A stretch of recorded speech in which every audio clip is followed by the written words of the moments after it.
Buen día, hermanos.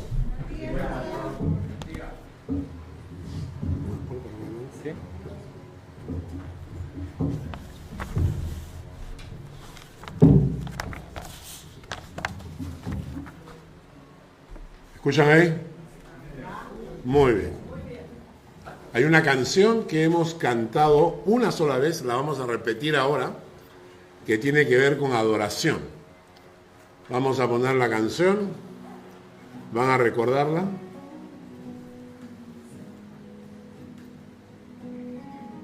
Selecciona el XR para que salga.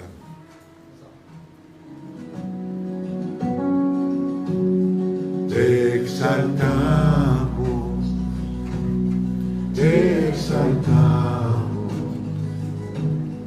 te exaltamos, soberano Dios, te adoramos, te adoramos, te adoramos, mi Señor. Trae tu gloria, trae tu gloria, trae tu gloria, mi Redentor. Vendrá el día en que toda rodilla se doblará, que toda lengua confesará que Jesús es el Señor. Vendrá el día en que toda rodilla se doblará, que toda lengua confesará que Jesús es el Señor. Te exaltamos, te exaltamos, te exaltamos, oh gran Dios. Te adoramos, te adoramos, te adoramos, mi Señor. Trae tu gloria, trae tu gloria, trae tu gloria, mi Redentor. Vendrá el día en que toda rodilla se doblará, que toda lengua confesará que Jesús es el Señor. Vendrá el día en que toda rodilla se doblará, que toda lengua confesará que Jesús es el Señor. El día en que toda rodilla se doblará, que toda lengua confesará que Jesús es el Señor. Vendrá el día en que toda rodilla se doblará, que toda lengua confesará que Jesús es el Señor. La palabra dice, hermanos, que ese día va a llegar, un día. No será ahora, no será de repente mañana, puede ser mañana, pero va a venir el día en que toda rodilla, y cuando se dice toda rodilla, se habla de los que creen, de los que no creen, de los fríos, de los calientes, de los tibios, toda rodilla se doblará ante el Mesías, ante el Señor. Y en ese día vamos a darnos cuenta, aquellos, dice la palabra de Dios, que huirán avergonzados de la presencia del Señor.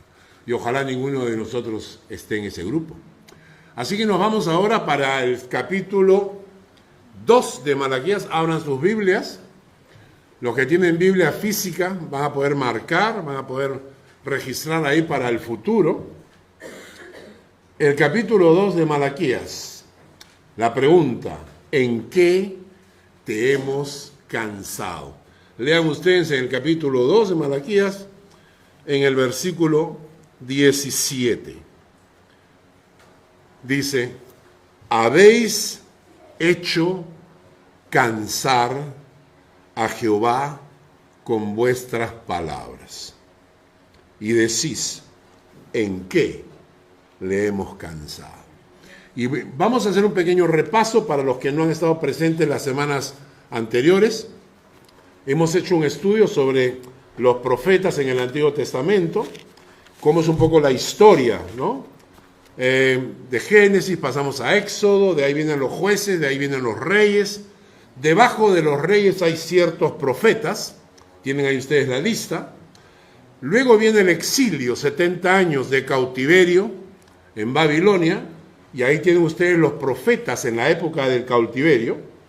Y por último, retorno del exilio, reconstrucción del templo de Jerusalén y de la misma ciudad de Jerusalén, y esos tres profetas que quedaron al final, Ageo, Zacarías y Malaquías. Y después de Malaquías hay 400 años de silencio de Dios. No se levanta un solo profeta en 400 años. ¿Por qué? Porque el pueblo que se encuentran, Ageo, Zacarías y Malaquías, se encuentran con un pueblo cuya fe se había apagado, ¿no? Y Malaquías, lo que hemos visto anteriormente, el tema es cuando el fuego se apaga. Cuando el diagnóstico espiritual de la nación, del pueblo de Dios, se convierte en una fe light, una fe sin compromiso, una fe sin obediencia y una fe insípida. Entonces, Malaquías se encuentra con el pueblo de Dios que había retornado de Babilonia, y esos 70 años en Babilonia le habían enfriado la fe. Probablemente se habían preguntado, ¿por qué? ¿Por qué permitiste, Dios, esto que me pasó? ¿Por qué permitiste que fuéramos esclavos en Babilonia? ¿Por qué, Señor? Entonces, la fe del pueblo en 70 años se fue enfriando, ¿no? Como mucha gente que pasa de la fe con el Señor fuerte y poco a poco, progresivamente, se le va enfriando la fe. Malaquías se enfrenta contra esto. Una fe light, una fe sin compromiso, una fe sin obediencia y una fe insípida. Y es una fe muy parecida a la fe que se están ofreciendo en algunas iglesias hoy en día. Rebuscando en mis archivos encontré un diseño que lo he actualizado, que se los voy a pasar. Vamos a distribuirlo. La oferta especial. El evangelio de descuento. Se lo doy para que lo pongan ahí en su refrigerador, ¿no? Evangelio de oferta. Pase usted. Compre barato. Vamos a leerlo juntos, ¿ah? Dice, cuidado. Empecemos por la parte de arriba. Cuidado. Hay algunos que andan por ahí ofreciendo un evangelio barato que no nos cueste demasiado. Un evangelio de oferta. Evangelio con descuento. Reciba hoy la oferta. A cambio de una oración simple, lo llevamos al cielo. Le regalamos eternidad y vida eterna. Pero no se asuste. No se le exigirá mucho. Haremos todo lo necesario para su comodidad. Vamos a predicarle de tal manera que no se sienta acusado. Vamos a decirles cosas bonitas que lo hagan sentir bien. Con darle al Señor lo que le sobra y ayudar de vez en cuando sin complicaciones, usted recibirá a cambio un lugar principal en el cielo. Sabemos que esto de dejar el pecado es un poco complicado, porque el pecado nos gusta, pero no se haga problemas. Todos pecamos y Dios siempre nos perdona. Además, la vida hay que disfrutarla. El tema de la santidad es un tema pasado de moda. Hablaremos de la santidad como un eslogan bonito, pero no tiene que estresarse. Haga su mejor esfuerzo y ya está. Podrá seguir viviendo su vida como siempre.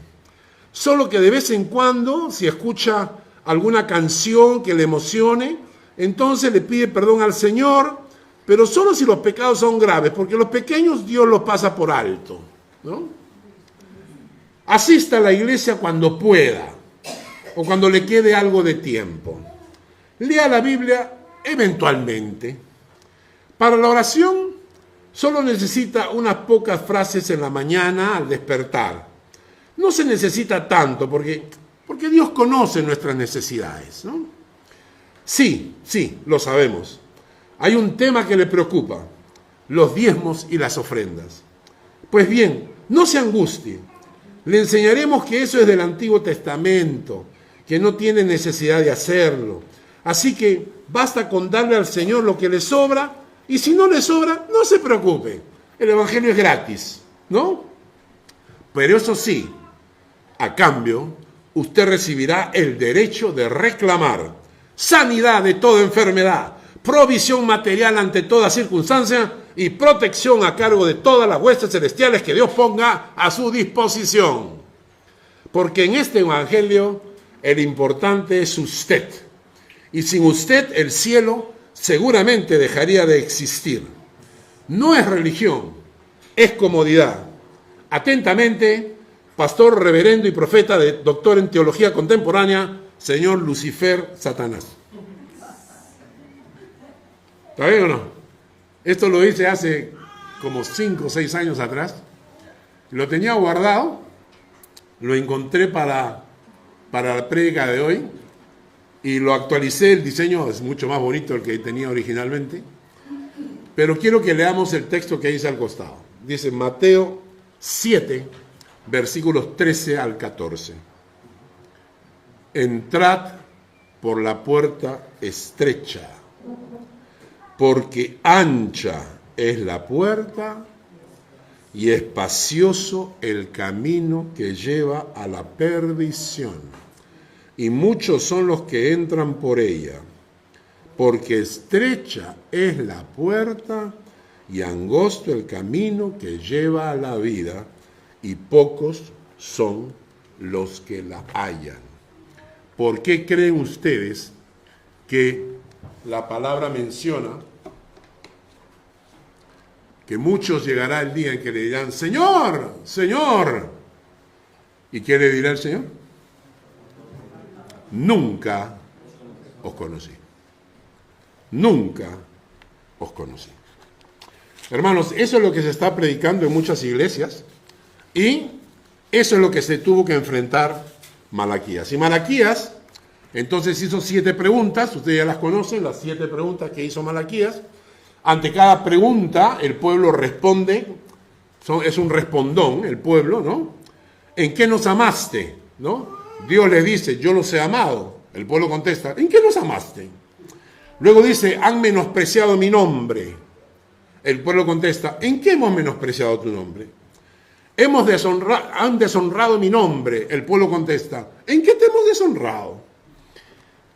La cuarta pregunta, ¿en qué te hemos cansado? Dios va a decir en el capítulo 2 que Él se cansa. Y cuando le dice al pueblo, estoy cansado de ustedes, ellos contestan con soberbia, sin humillarse, sin arrepentirse, contestan, ¿en qué? ¿En qué te hemos cansado? Y aquí viene la pregunta, ¿no? ¿Se cansa Dios? ¿Se cansa Dios? ¿Es posible que Dios se canse? Vamos a leer 2 de Pedro, capítulo 3, versículo 9. Segunda de Pedro, capítulo 3, versículo 9.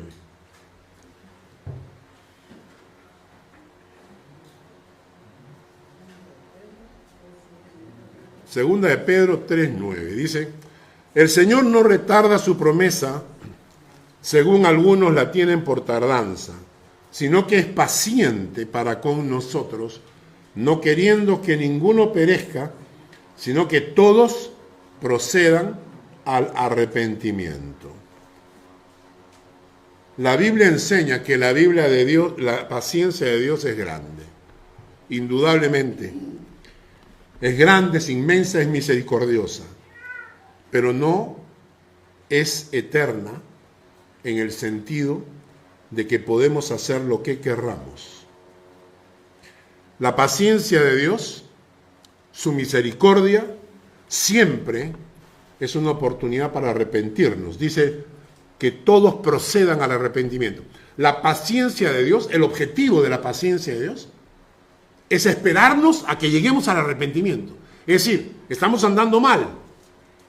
Dios no es paciente porque sea tonto. Dios es paciente porque es bueno, porque es misericordioso, porque nos está dando chance para que lleguemos al arrepentimiento. Ese es el objetivo de la paciencia de Dios. Sin embargo, la palabra es clara. La palabra enseña que Dios tiene límites. Manda juicio, tiene ira santa. La Biblia menciona que nosotros no podemos jugar con la paciencia de Dios, porque un día nos vamos a enfrentar al juicio de Dios, ¿no?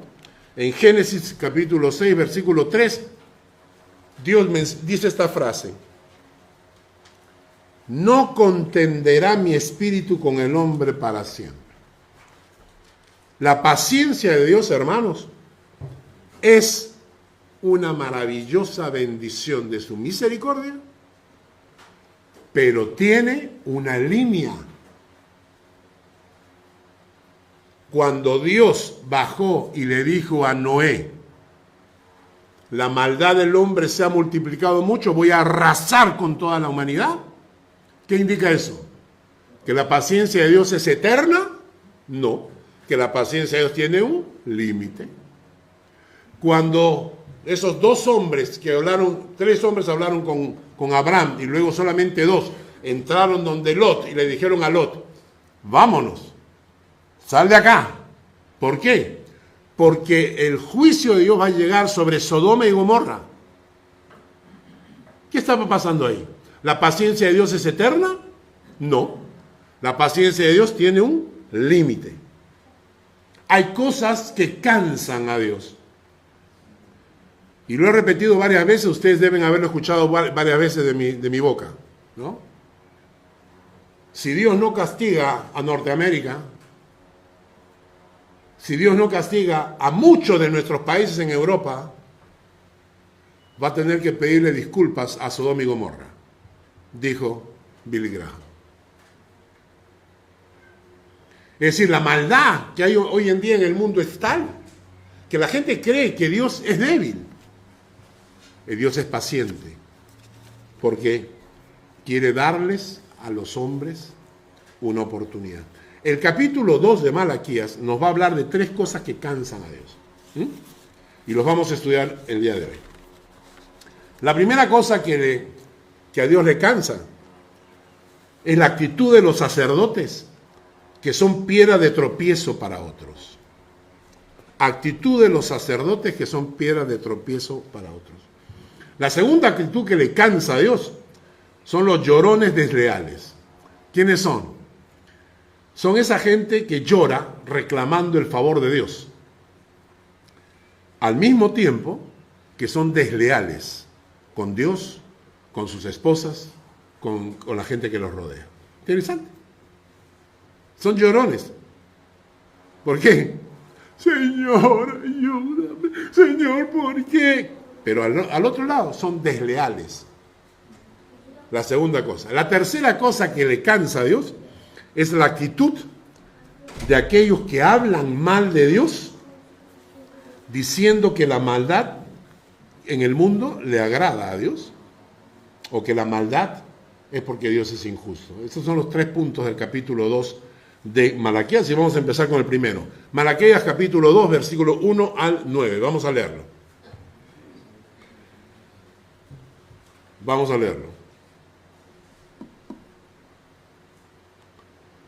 ¿Ya lo tienen? Malaquías dice: ahora pues, oh sacerdotes, para vosotros es este mandamiento. Si no oyereis y si no decidís de corazón dar gloria a mi nombre, ha dicho Jehová de los ejércitos, enviaré maldición sobre vosotros y maldeciré vuestras bendiciones. Y aún las he maldecido porque no os habéis decidido de corazón. He aquí yo os dañaré la sementera, os echaré al rostro el estiércol de vuestros animales sacrificados, y seréis arrojados juntamente con él. Sabréis que yo os envié este mandamiento para que fuese mi pacto con Leví, le ha dicho Jehová de los ejércitos. Mi pacto con él fue de vida y paz. Versículo 8. Mas vosotros os habéis apartado del camino y habéis hecho tropezar a muchos en la ley.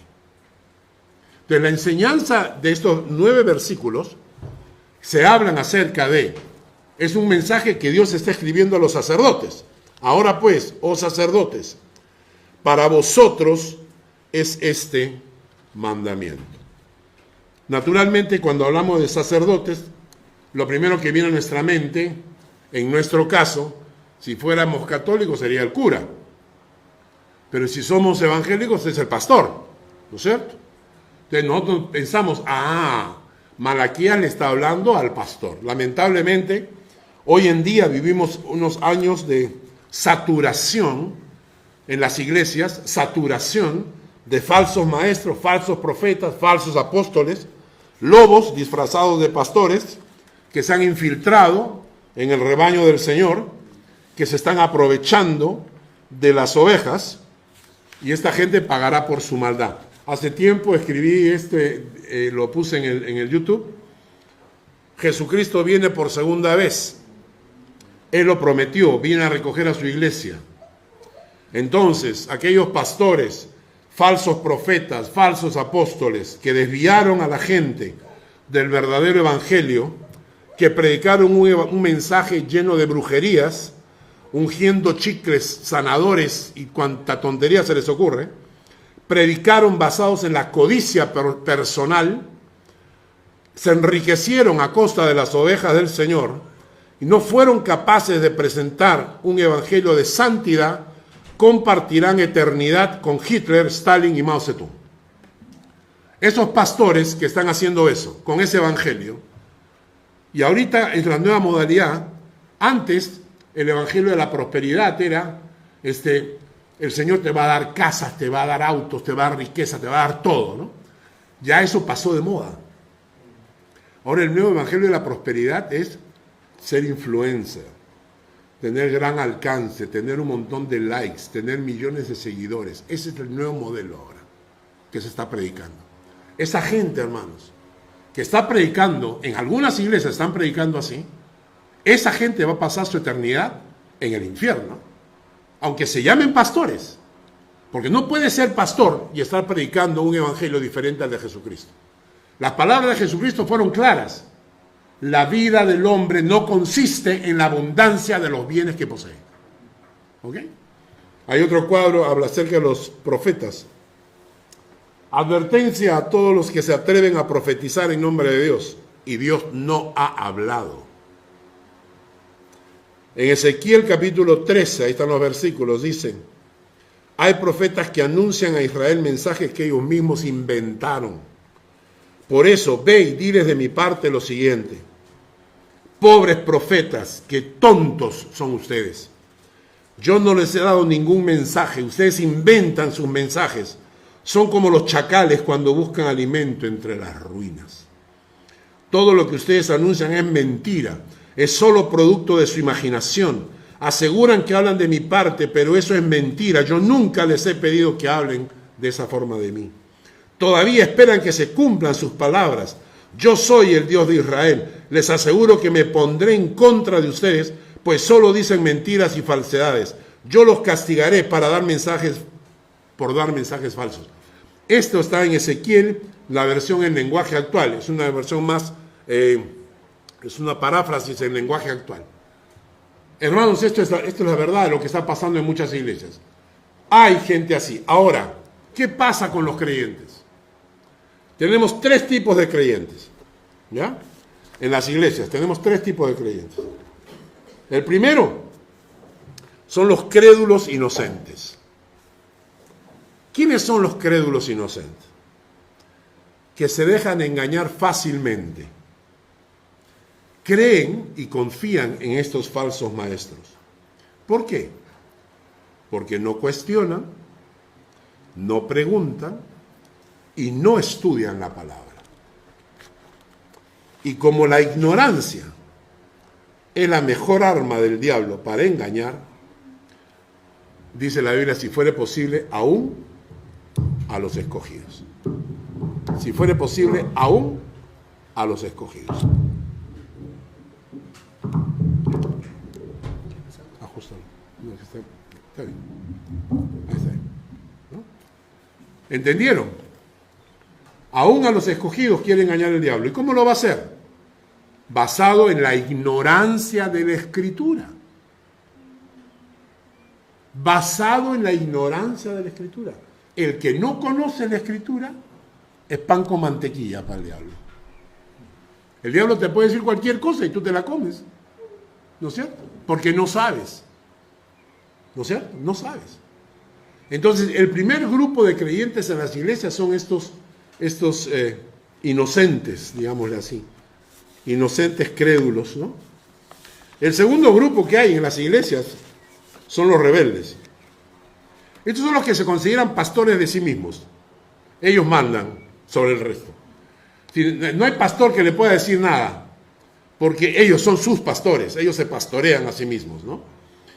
Entonces, no están dispuestos a aceptar la guía ni la dirección del pastor en la iglesia. Y si bien es cierto, y hay que ponerlo en claro, no se dejan engañar por falsos pastores, tampoco se dejan guiar por los buenos. Porque su actitud, como dice Judas, versículo 12, dice, son manchas en vuestros ágapes, que comiendo impúdicamente con vosotros se apacientan a sí mismos. Siempre vamos a encontrar así, gente en la iglesia. Vamos a encontrar creyentes que son los crédulos inocentes, que se comen todo y que los engañan fácil porque no estudian la palabra. Vamos a entornar los otros, los que eso no se dejan manipular ni guiar por los falsos profetas, pero tampoco guiar por ninguno bueno. ¿Por qué? Porque en el fondo ellos son sus propios pastores. Y en tercer lugar tenemos a los sabios. Los sabios son los que evalúan, los que estudian la palabra. Tienen capacidad para discernir entre lo bueno y lo malo. Rechazan a los malos, pero respetan y se sujetan a los buenos. La palabra dice, obedeced a vuestros pastores y sujetaos a ellos, porque ellos velan por vuestras almas, como quienes han de dar cuenta, para que lo hagan con alegría y no quejándose, porque esto no es provechoso, ¿no? Y luego Pablo dice, orad por nosotros. Entonces nos encontramos que la carta de Malaquías le está hablando a los pastores, ¿no? Le está hablando a los sacerdotes. Interesante es que cuando hablamos de eso, pensamos, como les dije, pensamos en los pastores. Pero la Biblia dice que sacerdotes no solamente son los pastores. No. La Biblia dice, por ejemplo, ¿quiénes tienen una familia acá? Levanten la mano, hombres. Hombres que tienen una familia. Solamente los hombres. ¿Tú tienes familia? No tengo hijos. Todos los que están casados tienen familia. ¿Cierto? ¿Sabes que a la luz de la palabra tú eres el sacerdote de tu casa? Así que lo que te está diciendo Malaquías ahorita, te está hablando a ti. tú eres el sacerdote de tu casa. No solamente eso, porque la palabra de Dios dice en 1 de Pedro, ¿qué nos dice? Vosotros sois linaje escogido, ¿qué más?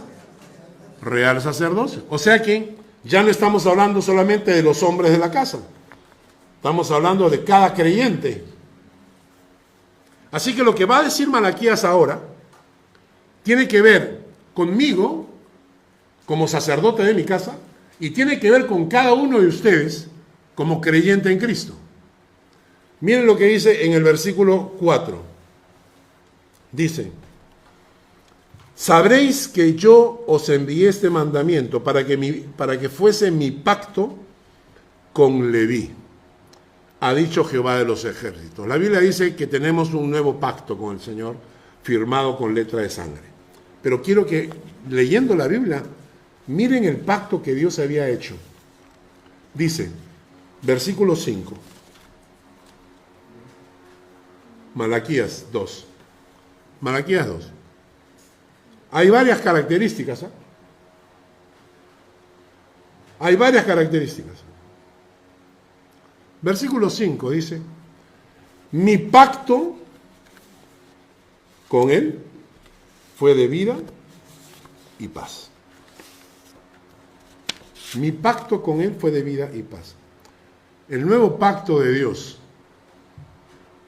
con nosotros es de vida y paz. No es de muerte y guerra.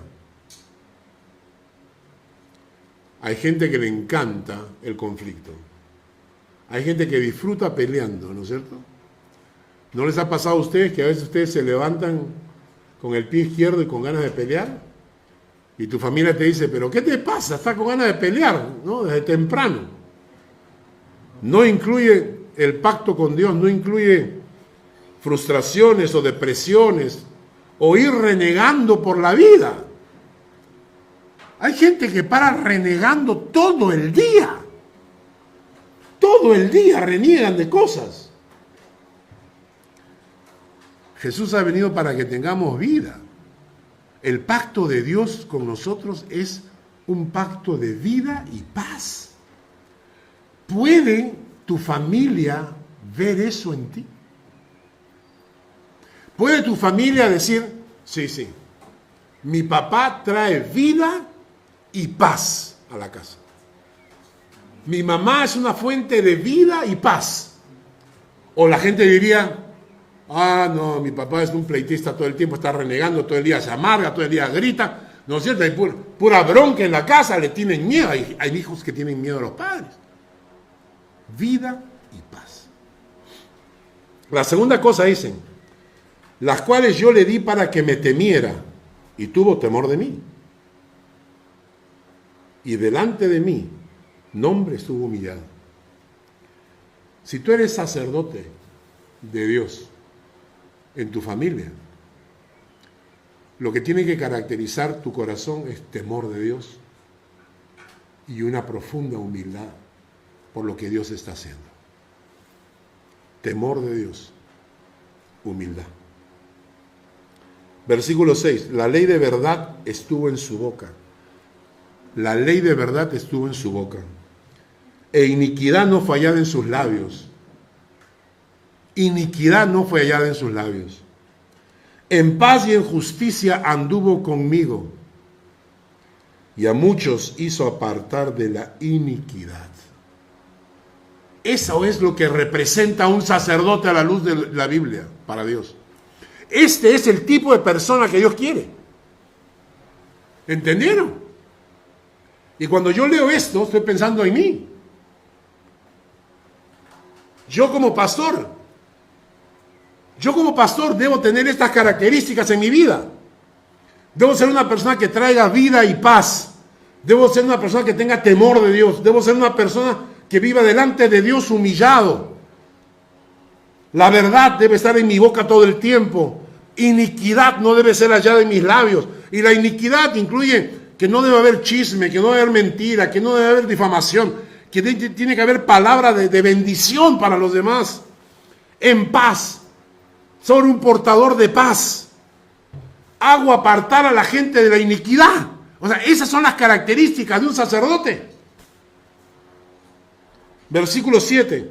Los labios del sacerdote han de guardar sabiduría, y de su boca el pueblo buscará la ley, porque mensajero es de Jehová de los ejércitos. ¿Entendieron?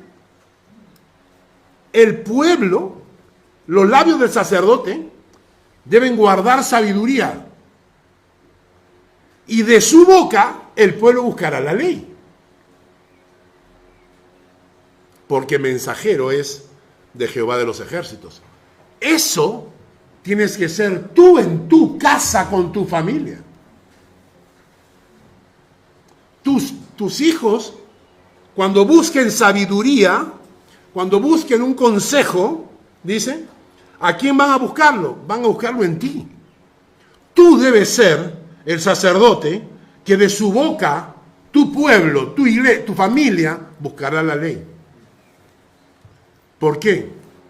Porque tú,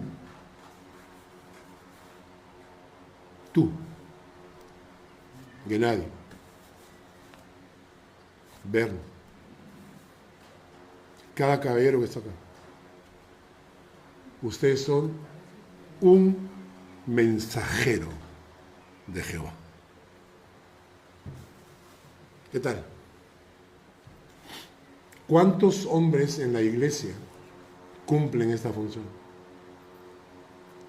Le dejamos a la esposa que ella guíe a los hijos, que ella cuide de los niños. El hombre se dedica a trabajar. ¿No? Entonces, ¿y qué pasó? Los sacerdotes en la época de Malaquías, en lugar de ser esto, en lugar de cumplir todos estos requisitos, ¿qué hicieron? Dice el versículo 8 y 9. Mas vosotros habéis apartado del camino, habéis hecho tropezar a muchos en la ley, habéis corrompido el pacto de Leví, dice Jehová de los ejércitos. Fueron piedra de tropiezo. Primero dice, se apartaron ellos, ¿no? Versículo 8. Mas vosotros os habéis apartado del camino. La primera cosa es que ellos se apartaron del camino. La segunda cosa es que fueron piedra de tropiezo. Y entonces tenemos ese versículo que estábamos viendo al principio, Mateo 18:6. Cualquiera que haga tropezar a alguno de estos pequeños que creen en mí, mejor le fuera que se le colgase al cuello una piedra de molino de asno y que se le hundiese en lo profundo del mar. ¿Es tu vida una bendición para otros o una piedra de tropiezo? Porque hay entre bendición y piedra de tropiezo. ¿Cuál es? Pastores, ¿son una bendición o una piedra de tropiezo para la congregación? No hay pastor perfecto, tampoco. No hay pastor perfecto, pero aún así, con nuestras imperfecciones, nosotros aprendemos a ser de bendición. Con nuestras imperfecciones somos de bendición. Esposos, ¿son ustedes una bendición o una piedra de tropiezo para sus cónyuges? ¿Qué tal?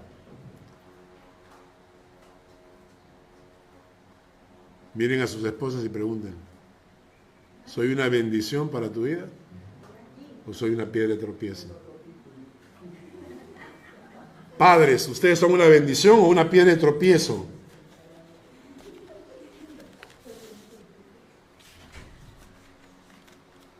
¿Hay consecuencias? Sí. Y esto nos hace temblar, ¿no? Porque cuando tú escuchas esto dices, Dios mío, ¿y ahora? O sea, yo terminé de estudiar esto y se colocaron sobre mis hombros una carga tan pesada. Una carga tan pesada. Y yo le dije, Señor, ¿cómo hago? O sea, yo primeramente soy pastor. Segundo, soy esposo. Soy padre. O sea, soy abuelo. En cada cosa que hago, yo sentí una carga en mis hombros. Decía, Dios mío, ¿cómo hago? Porque no soy perfecto. Y es ahí cuando Dios dice, no temas, yo te ayudo. Vivir así y no reaccionar tiene consecuencias. ¿Entiendes? Porque cuando tú te das cuenta y tú reaccionas y te arrepientes y dices, Señor, acá estoy, ya. Perdóname, Señor, bruto, ya, bestia, boom, ya, todo lo que quiera decirme, allá estoy. Ya, lo reconozco. ¿Y ahora qué hacemos? ¿No? Cuando tú tienes esa actitud, Dios dice, con este puedo trabajar. Con este puedo trabajar. Porque este tiene corazón para trabajar. Pero cuando uno se cierra a lo necio, ¿no? Y no lo ve, tiene consecuencias. Miren el versículo 8 y 9. Si no oyereis y no decidís de corazón dar gloria a mi nombre. ¿Escucharon? Si no oyereis y no decidís de corazón dar gloria a mi nombre, ha dicho Jehová de los ejércitos, enviaré maldición sobre vosotros y maldeciré vuestras bendiciones. Esa frase me hizo temblar. Maldeciré vuestras bendiciones.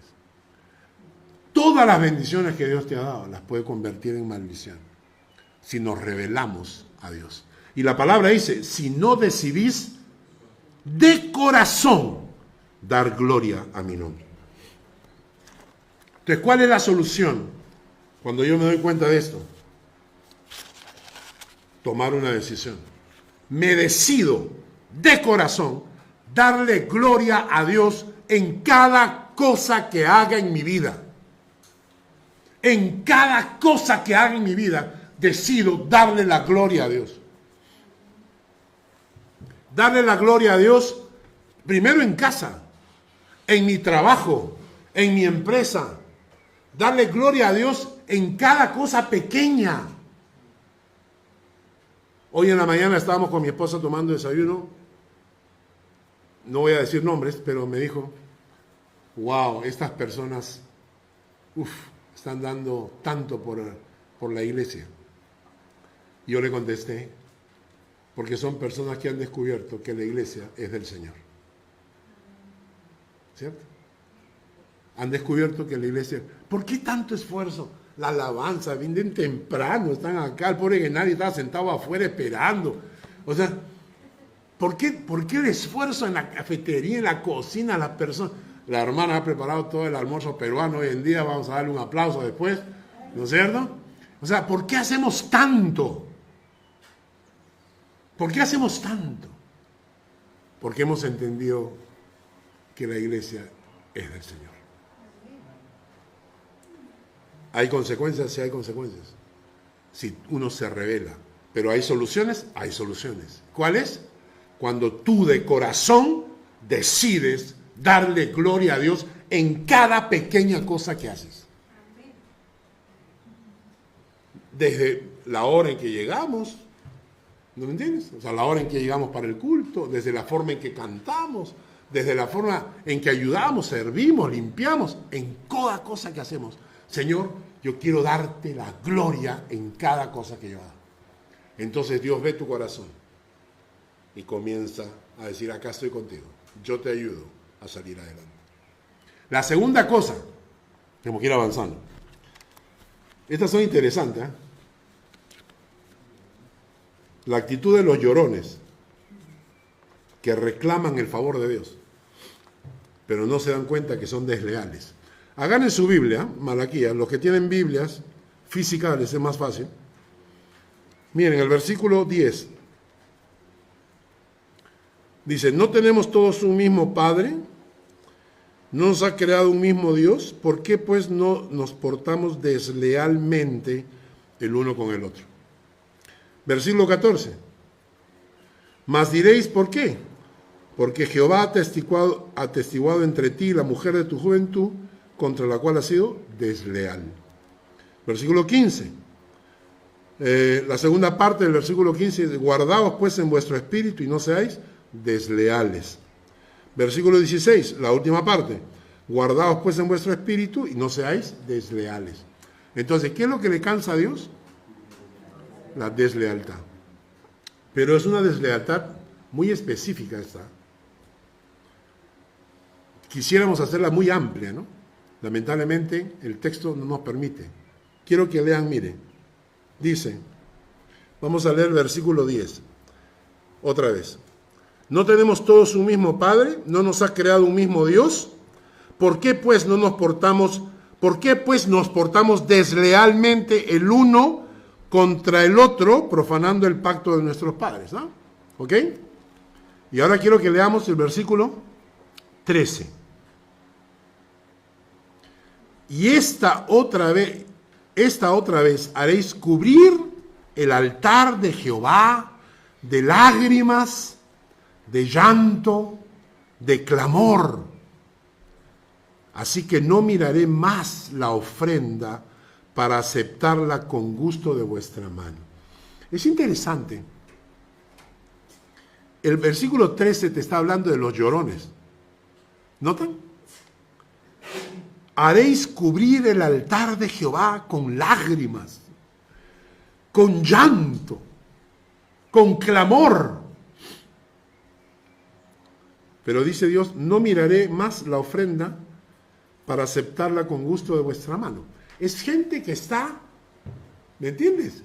Gente que está clamando, que está llorando, que le está pidiendo a Dios algo. Están llenando el altar de Dios con lágrimas. Y Dios le dice, no lo voy a ver, no te voy a mirar con agrado. ¿Qué? Está llorando. Sí, pero Dios no te va a mirar con agrado. ¿Por qué? El versículo siguiente. Mas diréis, ¿por qué? Porque Jehová ha atestiguado entre ti y la mujer de tu juventud, contra la cual has sido desleal, siendo ella tu compañera y la mujer de tu pacto. Cuando nos casamos, hicimos un pacto de lealtad hacia nuestra esposa delante de Dios. La Biblia me encanta cuando dice a la mujer de tu juventud. Todos podemos recordar a la mujer de nuestra juventud, ¿no es cierto? En alguna parte se me perdió, no. Estábamos viendo con Lucy, mi nieta ayer, fotos de cuando nos casamos, cuando Lucy era jovencita, la mujer de mi juventud. Hicimos un pacto de lealtad con la mujer de nuestra juventud. ¿Qué es lo que le cansó a Dios? Que fuimos desleales con la mujer de mi juventud. ¿No? Dice el pasaje. ¿Por qué? Porque Jehová ha atestiguado contra ti y la mujer de tu juventud, contra la cual has sido desleal. Hay un pasaje en 1 Pedro capítulo 3, versículo 7. 1 Pedro capítulo 3, versículo 7.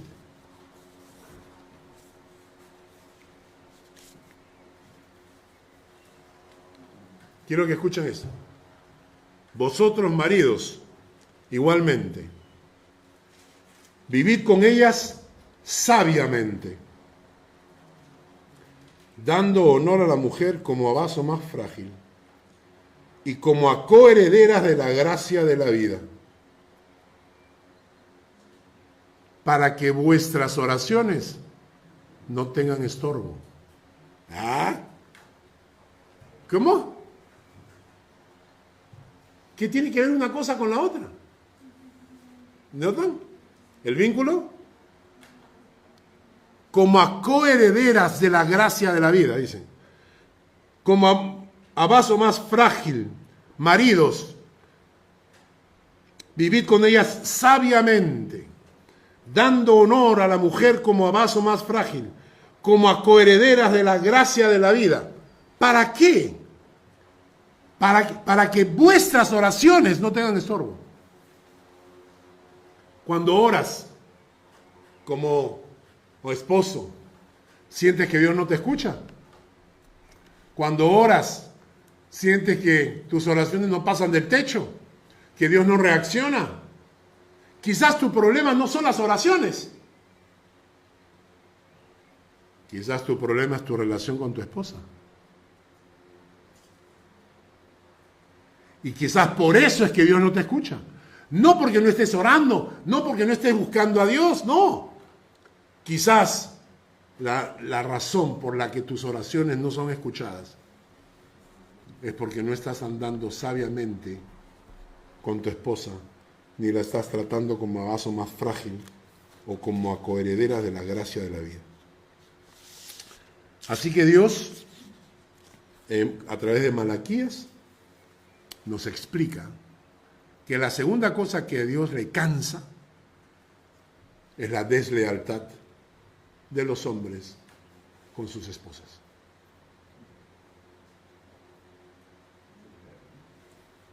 ¿Ah? No dice. Ojalá dijera al revés, pero no dice. No. Yo estoy tratando de manipular un poco para decir, no, las mujeres también, ¿no? Pero la verdad no hay forma. La verdad desde aquí nos habla a nosotros y estamos fritos, pecaditos. Versículo 15. Dice, no hizo él uno.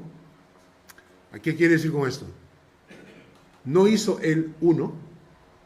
El texto en el hebreo dice, no los hizo a ustedes uno.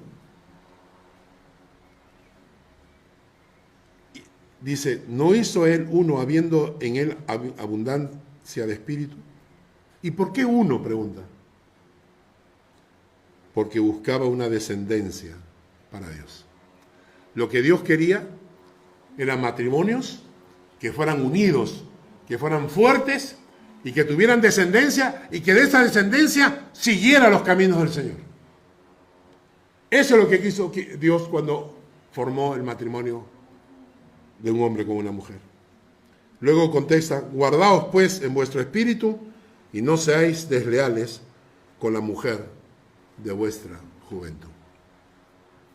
Porque Jehová Dios de Israel ha dicho que él aborrece el repudio, el divorcio, y al que cubre de iniquidad su vestido, dijo Jehová de los ejércitos.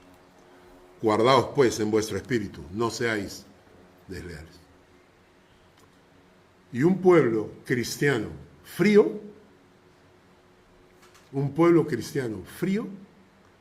comienza a dar muchos casos de separación, de adulterio, etcétera, etcétera. La tercera y la última pregunta, ya para dejarnos tranquilos. Han salido adoloridos en la predica de hoy. Versículos 17 y 18. Y habéis hecho cansar a Jehová con vuestras palabras. Y decir, ¿en qué le hemos cansado? En que decís, cualquiera que hace mal, agrada a Jehová. Y en los tales se complace. O sea, la primera cosa que cansa a Dios es esa actitud de la gente que habla mal de Dios. Dice, cualquiera que hace mal agrada a Jehová. O sea, la primera cosa que a Dios le cansa es esa gente que está diciendo que a Dios le gusta la maldad de la gente. ¿Por qué? Porque la gente dice, no, hay gente que, no, mira los malos cómo prosperan. Mira los malos, a él le va bien. ¿Dónde está Dios? ¿Ah? ¿Por qué a los malos le va bien y a nosotros no? Y gente que está criticando a Dios. Y la segunda cosa dice, cualquiera que hace mal agrada a Jehová y en los tales se complace. O si no, ¿dónde está el Dios de justicia? Y la segunda cosa que dice esa gente es, Dios es injusto. Y cuando se encuentran con gente así, que hablan mal de Dios, culpándolo de la maldad en el mundo, o que acusan a Dios de ser una persona injusta, esto ofende al Señor. y eso le cansa. Hemos aprendido 3 cosas que cansan a Dios. La primera, la actitud del sacerdocio que no cumple su función. Que al revés es piedra de tropiezo para otros. Eso le cansa. La segunda cosa que le cansa a Dios, la deslealtad con la mujer de tu juventud. La tercera cosa que le cansa es esa gente que culpa a Dios de las maldades en el mundo y de la injusticia. ¿Qué podemos hacer? Sé sabio, discierne el error y estudia diligentemente la palabra para que no te engañen. Sé leal, honra y protege obsesivamente el pacto con el cónyuge de tu juventud. En la sociedad, sé un sacerdote, aparta a otros del mal con tu ejemplo, jamás seas piedra de tropiezo. Y ante Dios, camina con humildad, teme su nombre sin cuestionar con soberbia su soberana justicia. Por último, tomemos las palabras que Malaquías les dijo a los sacerdotes. Decidan en su corazón y con todo el corazón darle gloria a Dios en cada cosa que hagan. Gracias, Padre, por la enseñanza del día de hoy. Pedimos que tú nos fortalezcas con esta palabra de Malaquías. Padre, estamos viviendo este tipo de fe hoy en día. Estamos viviendo una fe superficial en las iglesias. Hay un enfriamiento. Las iglesias, oh Padre, los creyentes no están ardiendo en el corazón. Oh Padre, ¿qué podemos hacer? Solo en ti podemos confiar. Pedirte de corazón, Señor. Toma nuestras vidas en este momento. Queremos darte la gloria en cada cosa, incluyendo las pequeñas cosas de la vida. Queremos darte gloria cada vez que hacemos algo por tu iglesia, cada vez que hacemos algo por nuestra familia, cada vez que vamos al trabajo, cuando estudiamos, cada vez que hagamos algo en esta vida, preguntarnos si estamos dándole gloria a tu nombre. Para que así, Padre, nos aceptes en tus manos, nos fortalezcas y nos guíes hasta que nos encontremos en la vida eterna. Gracias por tu bondad, Señor, y por tu palabra. Gracias por el profeta Malaquías. Oramos en el nombre de Jesús.